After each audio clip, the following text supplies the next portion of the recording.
For more than 25 years, the tropical paradise of Sri Lanka was consumed by brutal civil war that cost the lives of tens of thousands of people. Its divisions were ethnic and linguistic, but they were not ancient. How did the island erupt into a conflict of child soldiers and suicide bombers? That is what we will explore in this video.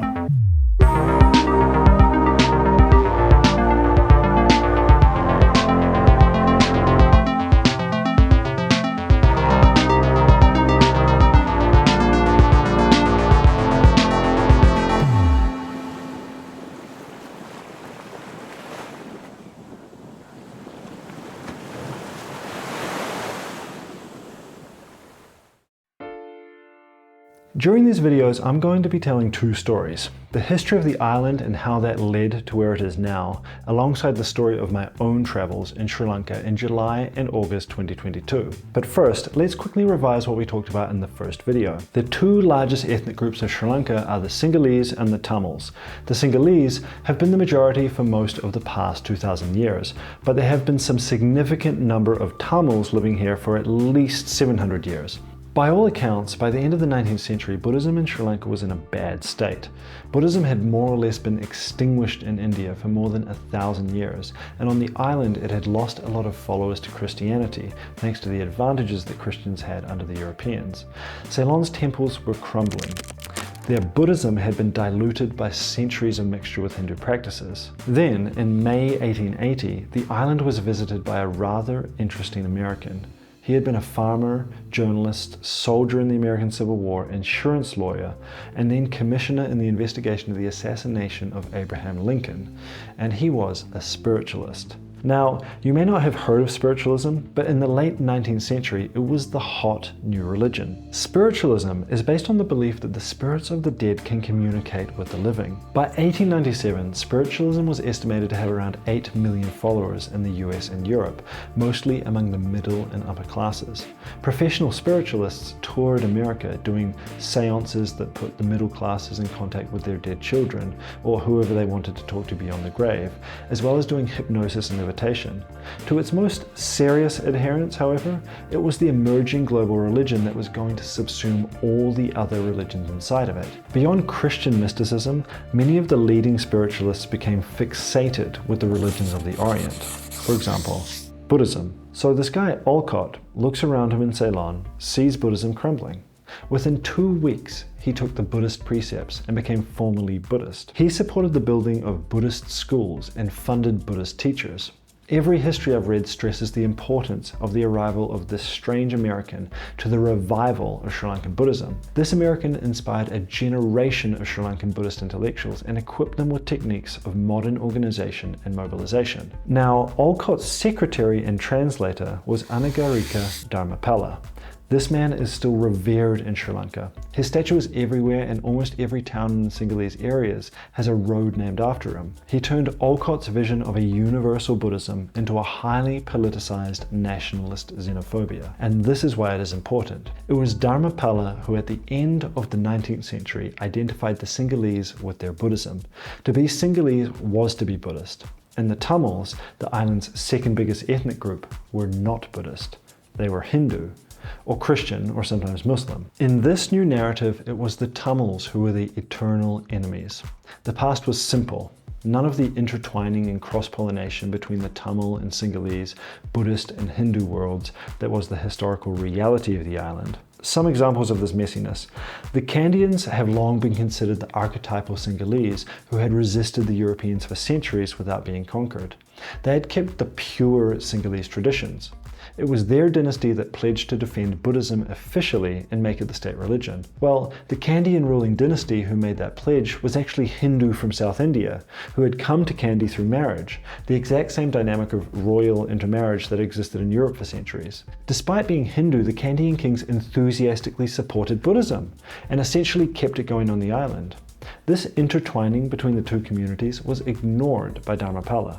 What he was doing was making a narrative that united the emerging Sinhalese elite with the millions of poor Sinhalese who made up 2/3 of Ceylon's population. It bridged the class and caste divisions of the Sinhalese. Up until this point, the more important divisions were within the Tamil and Sinhalese communities rather than between them. Another strand to this, and this is part of understanding the modern conflict, is that the Tamils did comparatively well under the British. American missionaries had come to spread Christianity and by chance were concentrated in Jaffna. As a result, quite a few Tamils spoke English. From around the 1830s, the British had been building a native civil service. With their English, the Tamils soon became the doctors, lawyers, engineers, and civil servants that ran the country. What is more, the island's population had been rapidly expanding and needed food. Since the decline of Anuradhapura and Polonnaruwa, a vast forest belt had grown across the north of the island, separating the majority Tamil and majority Sinhalese areas. The British, faced with an expanding population that needed to grow rice, decided to make some use of it.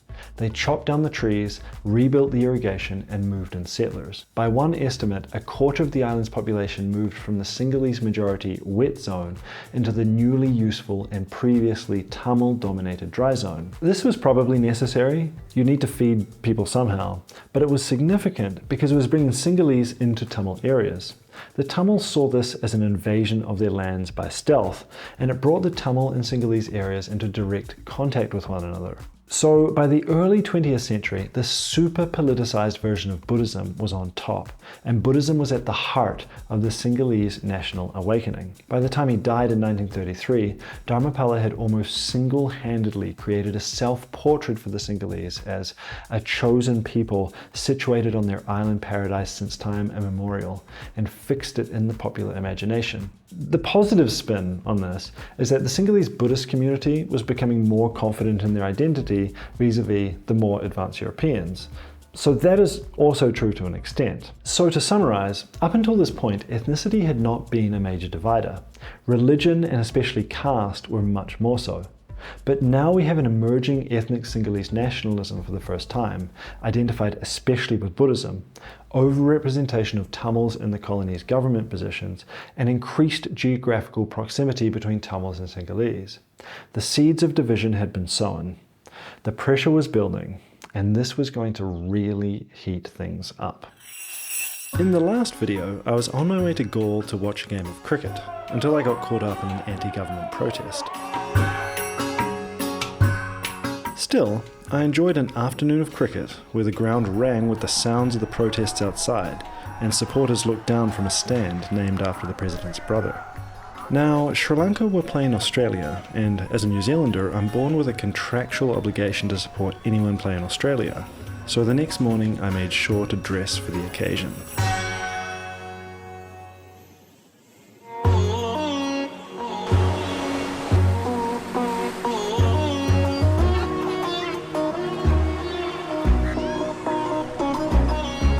Galle Fort is perched on the headland and was built by the Portuguese in 1588, then fortified by the Dutch starting in 1649.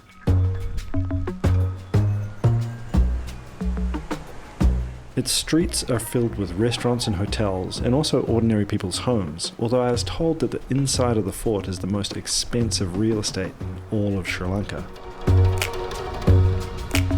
The walls, rocks and beaches of Galle Fort are a great place for many things, whether that be swimming, or fishing, or taking photos.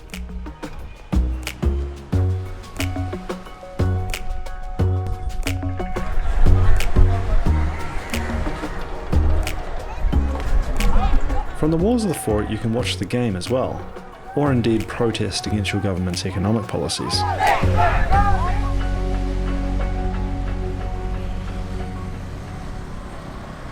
After last night's announcement that the president would step down, there was no large-scale protest, but there was a small group of journalists protesting the government force's violence against them the night before. I expressed my support and filmed them as they filmed me filming their protest.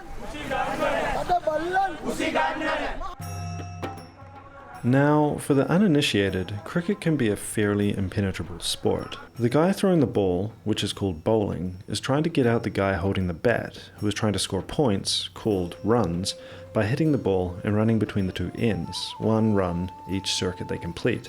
If they hit it out of the ground on the full, then it's 6 runs. The bowler is trying to hit the sticks in the ground, called wickets, which will be an out. If the batter gets out, then one of his teammates comes in. There are 11 players on each side, and the thing continues until each team has gotten all the other team out. That is called an innings. Then the other team has a go at doing the same thing. There are forms of the game that take 3 hours, and there are forms of the game that last for a day. But in a game of test cricket like this, it takes as long as it takes. There are lunch breaks and tea breaks, and when it rains, boys rush to cover the pitch. In test cricket, either both teams get all of each other's players out twice over, or 5 days ends, whichever happens first. That's called a test match. Sometimes teams will play a test series. The most venerable test series in the world, for example, is the Ashes, which has been played every 2 years since 1882 between England and Australia. In an Ashes series, they play 5 test matches, each of them lasting up to 5 days. There's a lot of waiting in test cricket, a lot of this. A cricket pitch is 22 paces long, which happens to be the same length as a meditation walk in Buddhist tradition. But if that sounds boring, what I would say is that I don't think there's anything else in world sport that combines endurance, focus, gamesmanship, and skill in quite the way that Test cricket does. It's a battle of will and concentration between the batsman and the bowler, stretched across hours and days, and to settle into a multi-day Test match is a pleasure I was just rediscovering for myself.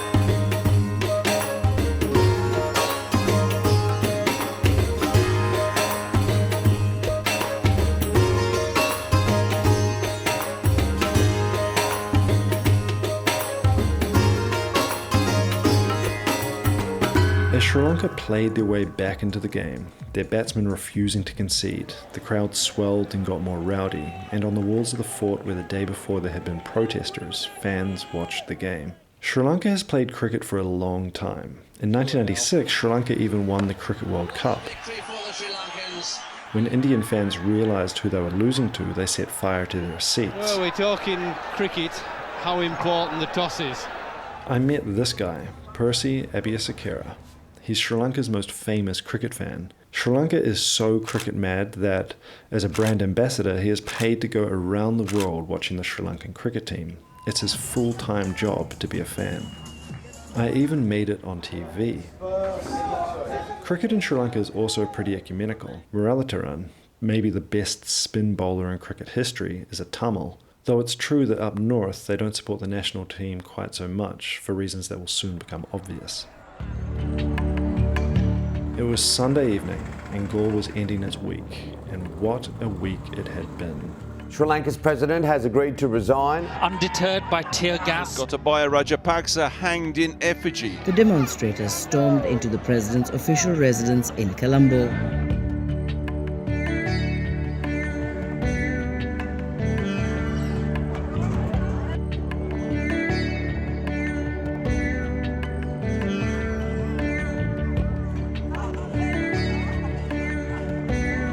There were games of cricket sprouting up all over the fort, and it seemed like half the city was going to the walls to take in the breeze coming off the Indian Ocean.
When Sri Lanka broke free of the British in 1948, it had a bright future. It was perfectly positioned on the great trade routes of the Indian Ocean and was inheriting the efficient roads, railways and administration of British colonialism. It was already the second wealthiest Asian nation after Japan. People actually predicted it would outperform Singapore, South Korea and even Japan itself. It was only 6 months after British India had been made independent and split into India and Pakistan, a separation that was drenched in blood and cost the lives of at least 1 million people. In contrast, Ceylon's independence was peaceful and smooth, and the new country had a constitution with protections for its minority communities, and that was secular and religiously neutral. The vision of this new country, shaped by its elite, was of a multiracial society with a secular state. And one thing that all the communities could agree on was to keep dumping on the plantation Tamils. This is that other group of Tamils that were brought over by the British to work on the tea and coffee plantations. One of the first things the new country did was to take away the citizenship of almost 1 million of these plantation Tamils, on the basis that they were really Indian, despite the fact that almost all of them were born on the island, as were their parents and their parents' parents. Even the Sri Lankan Tamil parties supported this move.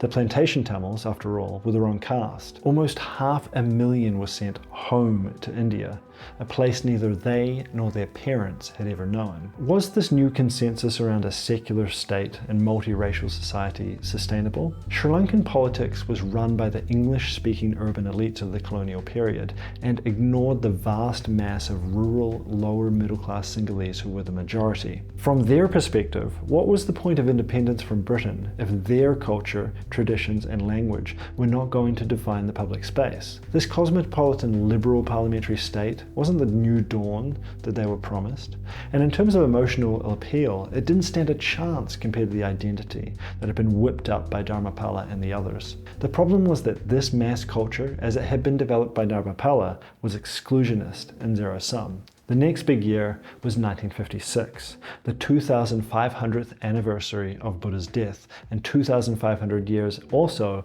since Prince Vijaya was supposed to have arrived on the island to found the Sinhalese nation. Things were good on the island and there was an air of change and possibility. The population was expanding rapidly and the economy was booming. And then came the Official Language Act. The Official Language Act replaced English with Sinhala as the language of official business and education. And the result was explosive. Remember that the Tamils had become disproportionately represented in the civil service, largely because of their mastery of English, and few of them spoke Sinhala. This was the first time that the language card had been played, and it became the hinge that the island's competing ethnic identities would swing on. According to Sri Lankan writer and economist Sally, arguably Ceylon went downhill from there. Where did this come from? Like we saw before, the Sinhalese majority had become frustrated. After the Prime Minister tried to make a political settlement with the Tamils over this new law, violence broke out in protest and hundreds of Tamils were killed by Sinhalese in riots in 1956 and again in 1958. Though future governments moderated and reversed parts of the legislation, for the Tamils, both the legislation itself and the riots that followed proved that the Sinhalese were inherently racist and anti-Tamil. But remember how we described this in the first video. The Sinhalese are a majority with a minority complex. While on the island, the Sinhalese outnumber the Tamils by around 6-1.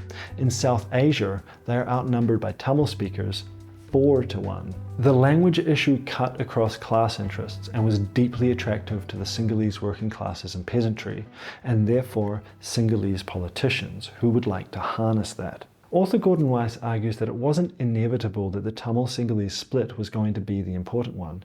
He says that it was equally possible that the Sinhalese could have split between the high country Kandians, who claimed to have the pure Sinhalese culture, and the Sinhalese of the coast. After all, the coastal communities had traded, intermarried, changed their names, spoke the language of the colonizers, and in many cases worshipped their religions. The Tamils as well were divided. Caste was one major division, but so was region. The Jaffna Peninsula Tamils saw themselves as being different from the eastern ones, with different caste and history. The plantation Tamils in the center of the island were different once again. The Muslim community was also split, which included the Moors, who mostly spoke Tamil, but who despite that didn't associate with the other Tamils. Apart from race, religion, language, region, class, caste, and socioeconomic group, there were distinctions in Sri Lanka between urban urban and rural, and the educated and the illiterate.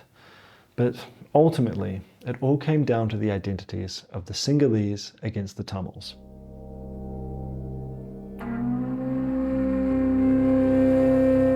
I decided to go to one more half day of cricket before leaving Galle. It was proceeding very well for the Sri Lankans, who were taking more and more Australian wickets, and the crowd was getting increasingly in the mood.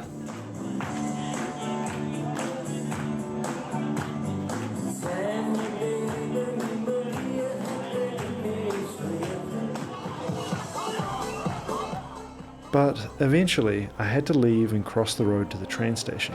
While waiting on the train platform, I received the news. Sri Lanka had won.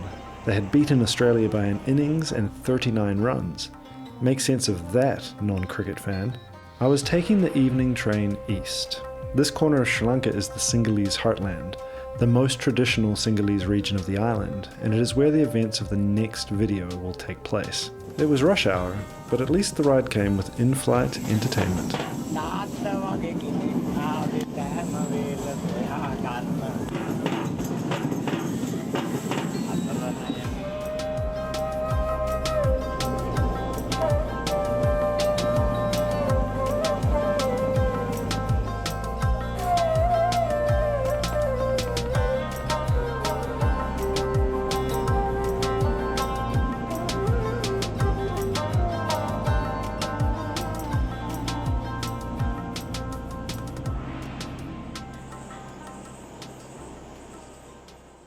Many tourists come to Sri Lanka for its beaches and the incredible sincerity and kindness of its people. It seems like a tropical island paradise. These things are real, but lurking behind it are some savage and dark decades between the late 1970s and the late 2000s. Through two completely separate conflicts, brutal and grotesque violence stalked Sri Lanka. It was a time of fear, it was widespread, and it went on for a long time. The next 3 videos are about Sri Lanka's dark past: the JVP insurrections and the Sri Lankan Civil War.